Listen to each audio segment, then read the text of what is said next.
ಶೃಂಗೇರಿ ಜಗದ್ಗುರುಗಳ ನೇತೃತ್ವದಲ್ಲಿ ನಾವಿದನ್ನು ತೀರ್ಮಾನ ಮಾಡಿದೆವು. ಜಗದ್ಗುರುಗಳ ಬಗ್ಗೆ ನಾನೊಂದು ಮಾತನ್ನು ನಿಮಗೆ ಗಮನಕ್ಕೆ ತರೋದಕ್ಕೆ ಇಷ್ಟಪಡ್ತೇನೆ. ಇಲ್ಲಿ ಬಹಳ ಜನ ಏನು ತಿಳ್ಕೊಂಡಿದ್ದಾರೆ, ಇದೊಂದು ವಿಶೇಷ ಸಂದರ್ಭದಲ್ಲಿ ಜಗದ್ಗುರುಗಳ ನೇತೃತ್ವದಲ್ಲಿ ತೀರ್ಮಾನ ಆಯಿತು ಅಂತ ತಿಳ್ಕೊಂಡ್ಬಿಟ್ಟಿದ್ದಾರೆ. ನಾನೊಂದು ಘಟನೆ ಹೇಳ್ತೇನೆ. ಸ್ವಾಮಿ ರಂಗಪ್ರಿಯರು, ಇಲ್ಲಿ ಅನೇಕರು ಕೇಳಿರ್ತೀರ, ಅವರು ನನಗೊಂದು ಘಟನೆ ಹೇಳಿದರು. ಅವರು ಜಪದ ಗಟ್ಟಿಗೆ ಬಂದಿದ್ದರು. ನಾವೆಲ್ಲ ದೇವರ ದರ್ಶನ ಆಯಿತು. ಹೊರಗೆ ಬರ್ತಾ ಇದ್ದಾಗ ಜಗದ್ಗುರುಗಳು ಪ್ರತಿಷ್ಠೆ ಮಾಡಿದ್ದು ಅಂತ ನಾನು ನೆನಪು ಮಾಡಿದೆ.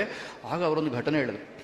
ಅವರು ಹೇಳಿದರು, ಬೆಂಗಳೂರಿನಲ್ಲಿ ಜಗದ್ಗುರುಗಳು ಕ್ಯಾಂಪ್ ಮಾಡಿದಾಗ ಅವರಿಗೆ ಜಗದ್ಗುರುಗಳ ಬಗ್ಗೆ ಅಪಾರವಾದ ಗೌರವ, ರಂಗಪ್ರಿಯರ ಬಗ್ಗೆ ಗುರುಗಳಿಗೆ ಕೂಡ ಅಷ್ಟೇ ಅಭಿಮಾನ.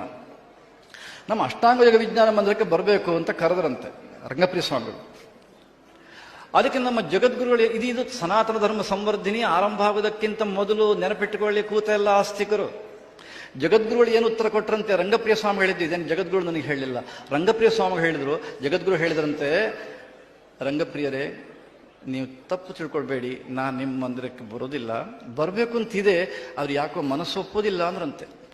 ರಂಗಪ್ರಿಯರು ಸ್ವಲ್ಪ ಮನಸ್ಸಿಗೆ ಕಸಿವಿಸಿ ಆಯಿತು. ಗುರುಗಳು ಅಪಾರ ಅಭಿಮಾನ ಇಟ್ಟಿದ್ದಾರೆ, ಯಾಕೆ ಹೀಗೆ ಹೇಳ್ತಾರೆ ಅಂತ ಮನಸ್ಸಿಗೆ ಬರಲಿಲ್ಲ. ಕೇಳಿದ್ರಂತೆ, ಅಲ್ಲ ತಾವು ಯಾಕೆ ಹಾಗೆ ಹೇಳ್ತಾ ಇದ್ದೀರಿ, ತಾವು ದಯವಿಟ್ಟು ಬರಬೇಕು ಅಂದ್ರಂತೆ. ಆಗ ಗುರುಗಳು ಹೇಳಿದ್ರಂತೆ, ನೋಡಿ ನಿಮ್ಮ ಮಂದಿರದ ಪಕ್ಕದಲ್ಲಿ ಒಬ್ಬ ಆರೂಢ ಪತಿತ ವಾಸ ಮಾಡ್ತಾ ಇದ್ದಾನೆ. ಆರೂಢ ಪತಿತ ಅಂದರೆ ಸನ್ಯಾಸಾಶ್ರಮವನ್ನು ತಗೊಂಡು ಆಮೇಲೆ ಕೆಳಕ್ಕೆ ಬಿದ್ದವ, ಅವ ವಾಸ ಮಾಡ್ತಾ ಇದ್ದಾನೆ, ಅದಕ್ಕೋಸ್ಕರ ನಾನು ನಿಮ್ಮ ಮಂದಿರಕ್ಕೆ ಬರೋದಿಲ್ಲ ಅನ್ನತ್ತೆ ನಮ್ಮ ಜಗದ್ಗುರುಗಳು. ರಂಗಪ್ರಿಯರೆಂಥವರು ಗುರುಗಳ ಮಾತಿನ ಸತ್ಯ ಇದೆ ಅಂತ ಅವರೇ ಹೇಳಿದ್ದರು. ನನಗೆ ಗುರುಗಳ ಮಾತು ಬಹಳ ಮನಸ್ಸಿಗೆ ಹಿತವಾಯಿತು, ಯೋಗ್ಯವಾದ ತೀರ್ಮಾನ ಮಾಡಿದರು.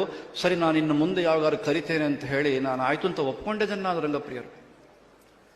ಹಾಗಾಗಿ ಈ ಸನ್ಯಾಸಾಶ್ರಮವನ್ನು ತಗೊಂಡು ಪತಿತರಾದವರನ್ನ ನಮ್ಮ ಶೃಂಗೇರಿ ಜಗದ್ಗುರುಗಳು ಈ ನಮ್ಮ ಸನಾತನ ಧರ್ಮ ಸಂವರ್ಧನೆ ಸಭಾ ಮೀಟಿಂಗ್ನಲ್ಲಷ್ಟೇ ತಗೊಂಡಿದ್ದಾರೆ ಅಂತ ನಾನು ಭಾವಿಸಿದರೆ ಶುದ್ಧ ತಪ್ಪು.